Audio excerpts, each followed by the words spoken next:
Belagavi urban development authority ಅತಿ ದೊಡ್ಡ ಬಡಾವಣೆ ಆದಂತಹ ರಾಮತೀರ್ಥ ನಗರದಲ್ಲಿ ಬಹುತೇಕ ಇರುವಂತಹ ಹಿಂದೂಗಳ ಈ ಸಮಾಜದಲ್ಲಿ ಅಲ್ಪಸಂಖ್ಯಾತ ರಾಷ್ಟ್ರಗಳು ಸುಮಾರು ಕಟ್ಟಿದ್ದಾರೆ. ನಾವು ಯಾವುದು ಅಬ್ಜೆಕ್ಷನ್ಗಳು ಇವರೆಗೂ ಮಾಡಿಲ್ಲ, ಎಲ್ಲರೂ ಸೌಹಾರ್ದತೆಯಿಂದ ಬರ್ತಾ ಇದ್ದಾರೆ. ಆದರೆ ಅದೊಂದು ಅನುಮತಿ ಕೊಟ್ಟಿವಿ ಅನ್ನೋ ಕಾರಣಕ್ಕೆ ಬೆರಳು ನುಂಗಿ ಕೊಟ್ಟಾಗ ಹಸ್ತ ನುಂಗುವಂಥ ಪ್ರಯತ್ನ ನಡೀತಾ ಇದೆ.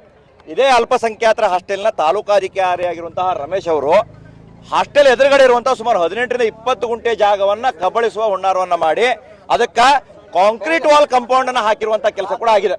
ನಾವು ಹೇಳೋದು ಇಷ್ಟೇ, ಒಂದು ಹಾಸ್ಟೆಲ್ ನಲ್ಲಿ ಒಂದು ವಿದ್ಯಾರ್ಥಿಗೆ ಒಂದು ಬೆಡ್ ಬೇಕು, ಒಂದು ಹೊತ್ತಿನ ಊಟ ಬೇಕು ಅಂತ ಕೇಳಿದ್ರೆ ಅವ್ರ ಕಡೆ ಕೊಡ್ಲಿಕ್ಕೆ ವ್ಯವಸ್ಥೆ ಇರುವುದಿಲ್ಲ. ಅದರಲ್ಲಿ ಲಕ್ಷಾಂತರ ರೂಪಾಯಿ ಖರ್ಚು ಮಾಡಿ ಆ ಡೆವಲಪ್ಮೆಂಟ್ ಕೆಲಸವನ್ನು ಮಾಡಿದ್ದಾರೆ. ಈಗ ಆ ಪ್ರಾಪರ್ಟಿ ಇರುವಂತದ್ದು ನಗರಾಭಿವೃದ್ಧಿ ಪ್ರಾಧಿಕಾರದ ಹೆಸರಲ್ಲಿ ಅದನ್ನ ಉದ್ಯಾನ ಮತ್ತು ಅಂಡರ್ಗ್ರೌಂಡ್ ಡ್ರೈನೇಜ್ಗಾಗಿ ಮೀಸಲಿಟ್ಟಿರುವಂತ ಜಾಗ ಅದು. ಆದ್ರೆ ಒಬ್ಬ ಸರ್ಕಾರಿ ತಾಲೂಕಾ ಹಾಸ್ಟೆಲ್ ಅಧಿಕಾರಿಯಾಗಿ ಜಾಗವನ್ನ ಕಬಳಿಸುವಂತಹ ಒಂದು ಕೆಲಸವನ್ನ ಅಧಿಕಾರಿ ಮಾಡ್ತಾ ಇದ್ದಾರೆ ಅಂದಾಗ ಅವ್ರು ಪ್ರಶ್ನಿಸಿದಾಗ ನಿಮ್ಗೆ ಯಾರಾದ್ರೂ ಇದ್ರ ಬೆಂಬಲ ಆಯ್ತಾ ಅಂತ ಕೇಳಿದಾಗ ಅವರು ಜಿಲ್ಲಾಧಿಕಾರಿ ಕಡೆ ಬೆಟ್ ಮಾಡಿದ್ರು. ಯಾವುದು ಜಿಲ್ಲಾಧಿಕಾರಿ ಸಮಾಜ ಕಲ್ಯಾಣ ಇಲಾಖೆ ಅಥವಾ ಅಲ್ಪಸಂಖ್ಯಾತರ ಇಲಾಖೆಯವರು, ಅಲ್ಪಸಂಖ್ಯಾತರ ಇಲಾಖೆ ಸಮಾಜ ಕಲ್ಯಾಣ ಅಧಿಕಾರಿ ನಮಗೆ ಸರ್ಕಾರದಿಂದ ಅದಕ್ಕೆ ದುಡ್ಡು ಬಂದಿದೆ ಅಥವಾ ನಮಗೆ ಇಲಾಖೆಯಿಂದ ದುಡ್ಡು ಬಂದಿದೆ ಅಂತ ಹೇಳಿದ್ರು. ಅಂದ್ರೆ ಅವ್ರ ಹಿಂದೆ ಶಾಸಕರಿದ್ದಾರೋ, ಅವ್ರ ಹಿಂದೆ ಮಂತ್ರಿಗಳಿದಾರೋ, ಅವ್ರ ಹಿಂದೆ ಮುಖ್ಯಮಂತ್ರಿನಿದಾರೋ ಅಥವಾ ಇಡೀ ಸರ್ಕಾರನೇ ಈ ತರ ಸಾರ್ವಜನಿಕ ಆಸ್ತಿಯನ್ನು ಕಬಳಿಸುವಂತ ಕೆಲಸ ಮಾಡ್ತಾ ಇದೆ ಬೆಳಗಾವಿಯಲ್ಲಿ ಅಂತ ನಮ್ಗೆ ಗೊತ್ತಿಲ್ಲ. ಹಾಗಾಗಿ ಇಲ್ಲಿ ನಮ್ಮ ನಿವೃತ್ತ ಸೈನಿಕರ ಒಂದು ಸಂಘ ಈ ನಮಗೆ ಜಾಗ ಬೇಕು ಅನ್ನುವಂತ ಒಂದು ಮನವಿಯನ್ನ ಸುಮಾರು ವರ್ಷಗಳಿಂದ 2020 ರಿಂದ 6-7 ವರ್ಷಗಳಿಂದ ಕೊಟ್ಕೊಂಡು ಬಂದಿದ್ರು ಕೂಡ ಆ ಕಡೆ ಇವರು ಗಮನ ಹರಿಸೋದಿಲ್ಲ.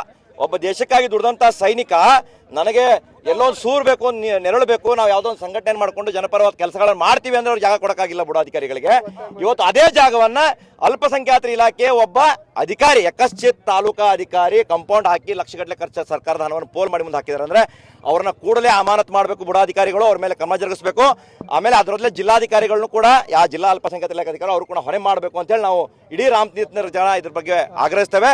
ತುರ್ತಾಗಿ ಈ ಕಾಂಪೌಂಡ್ ಇವತ್ತು ತೆರವು ಮಾಡಿದ್ರು ಅವ್ರು ಸರಿ ಇಲ್ಲ, ಕಾನೂನನ್ನು ನಾವು ಕೈಗೆತ್ಕೊಂಡು ಕಾಂಪೌಂಡ್ ಬೆಳೆಸುವಂತ ಸಂದರ್ಭ ಬಂದ್ರೆ ಅದಕ್ಕೆ ಜಿಲ್ಲಾಧಿಕಾರಿಗಳು ಮತ್ತೆ ತಾಲೂಕಿನ ಅಧಿಕಾರಿಗಳು ಹೊಣೆ ಆಗ್ತಾರೆ ಅನ್ನೋದನ್ನ ನಾವು ಗಮನಕ್ಕೆ ಇಷ್ಟಪಡ್ತೇವೆ. ಧನ್ಯವಾದ.